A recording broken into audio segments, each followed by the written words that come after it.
Right, so the next stage, guys, is basically sorting out the hair and getting those finer details back in. With this picture here, Chris Evans' hair is pretty uniform anyway. It's not too bad.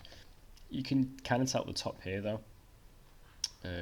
It does look a bit, I don't know, a bit rounded. You can see it looks like it's been like cut out of something. It's not on the sides as you got those finer details. It's not as bad. So even this one needs a bit of work. But on the if you have if you got a picture of someone who's got really detailed hair with like fine hair strands and stuff like that, it's important to bring those to get those hairs back in to the image, because when you put it against your background, it just makes the difference. Because a lot of the time with the quick select tool, it's really good for removing backgrounds and stuff like that, but it can look like your image is like a Lego character where the hair's just like stuck on and it's just smooth and round, and it looks fake. So it's important to get these back in. So what you do is select and mask.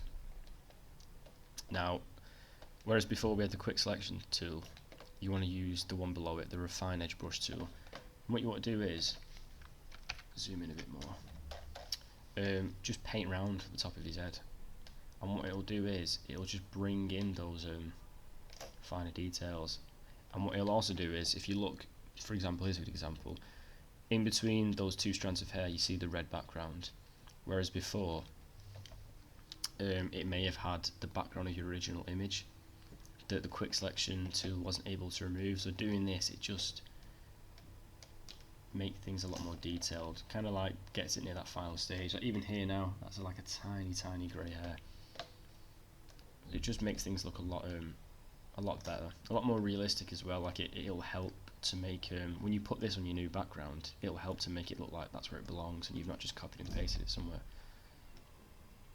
On the ears as well, going around here, you can do this on the whole, on all of them. Like on, you get this kind of glow effect going around it. That is literally just like a border of your original background that the quick selection tool didn't get rid of. So by doing this, it just makes it a more like a tighter and neater selection. His jacket's a good example there. It brings this whole thing back down. And sometimes, for example, like there, you will get this kind of like fuzziness. I'll show you how you get rid of that in the next bit. And for example here, again, there's a bit of a background that's carried over. I'll show you how you get rid of that. But I think it's pretty much it. You can just paint over and keep going. But I think we're pretty much there with that. There is a few bits in there, just get rid of them. And you can almost see now there's a little bit of fuzziness there. I'll show you what I mean. So on output, layer mask again, click OK. But just to fine tune this even more, if you hold the Alt key, click the layer mask, it brings you to this black and white stage. Now go to the brush tool here, make sure the blending mode is set to overlay. If you've got it set to normal, you're just going to be painting black and white everywhere and it's going to look daft. So set it to overlay, and that's going to let you do this effect. So when you've got the colour set to black, it will remove anything you don't want. So here's a good example on the ear here. Just make your brush a bit smaller.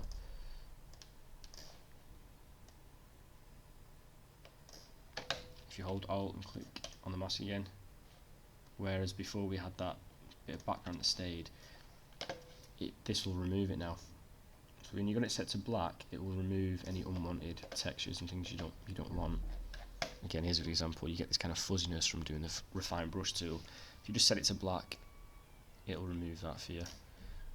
And if you, this takes quite a bit of time, so I'm not going to do too much of it now, but this final bit of border, it's like with the glow effect you have. If you just go over it and remove that, just to make it look like it's just the jacket, you don't want anything from that original image there.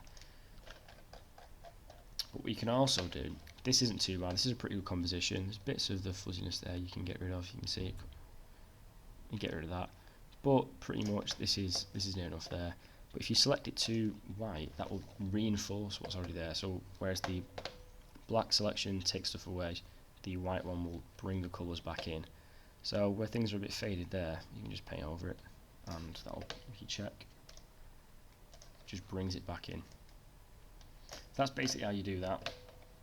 Again, Chris Evans one wasn't too hard because it was already looking good from the start, but if you look at it now, his hair's looking a lot more realistic. There's a lot more detail in it, and overall, it's already looking like a better image.